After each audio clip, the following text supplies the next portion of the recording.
The return on investment was staggering. After Pizarro captured the Inca Emperor Atahualpa, he demanded a ransom. The Incas filled a room 22 feet long and 17 feet wide once with gold and then twice more with silver. After melting it all down, and after the crown took its 20% cut and the big creditors got paid, the rest of the loot was divided up. The division was a formal, business-like process. A record keeper carefully noted each man's initial investment, his horse, his weapons, his rank, and calculated his share. A cavalryman, who had invested more with his horse, got more than double the share of a foot soldier. Pizarro himself, as the main stakeholder, became fantastically wealthy overnight. The original investors back in Panama and Spain saw returns that would make any modern tech investor jealous.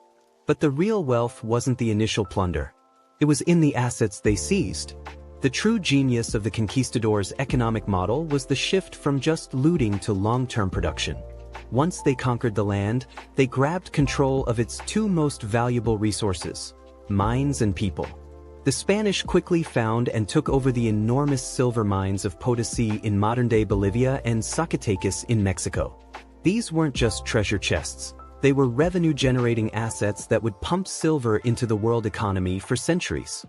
And to work these mines, and the huge farms they were granting themselves, they created the encomienda system. This system gave a conquistador the right to the labor of a certain number of native people. In theory, it was about protecting them and teaching them Christianity. In reality, it was a form of serfdom that gave the conquistadors a free labor force to work their new assets. Men who had shown up in the Americas with nothing but a sword and a pile of debt were now the new nobility.